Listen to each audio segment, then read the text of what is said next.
Aparat keamanan yang di Aceh, yang tugas di Aceh, hana pri-pri megasui-gasui, menghadu-hadu dengan rakyat Aceh. Tuduh masa perang Roji, masa konflik, meribai rakyat Aceh mati. Masa dom, meribai rakyat Aceh mati.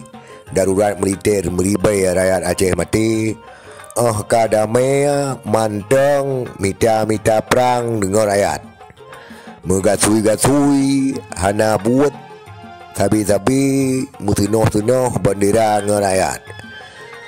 Kabih perang, jino aparat keamanan sibuk dengan merupah-rupah bendera dengan rakyat Aceh. Nyan kesagai tugas.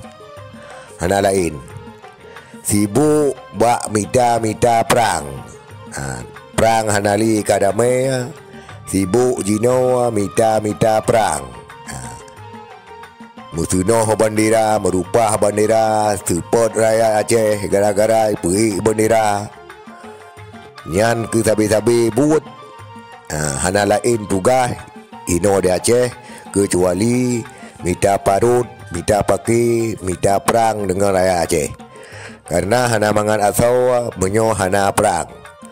Menyo hana perang dengan rakyat Aceh, menyo hana rakyat Aceh nyo mati mekubah, mati sia-sia urang Aceh, ili darah nyo galom mangan asau. Baru mangan asau kadang menyo rakyat Aceh nyo mandum-mandum kumah, mandum-mandum mati. Bak gara-gara menghadu-hadu sabi dengan aparat keamanan. Damai tapi yum damai mengesibaiatan. Nyan keban fenomena jino saudara sekalian. Kake iban pego teman ban yang iteka kake iteka wallahu alam, Allah yang lebih mengetahui.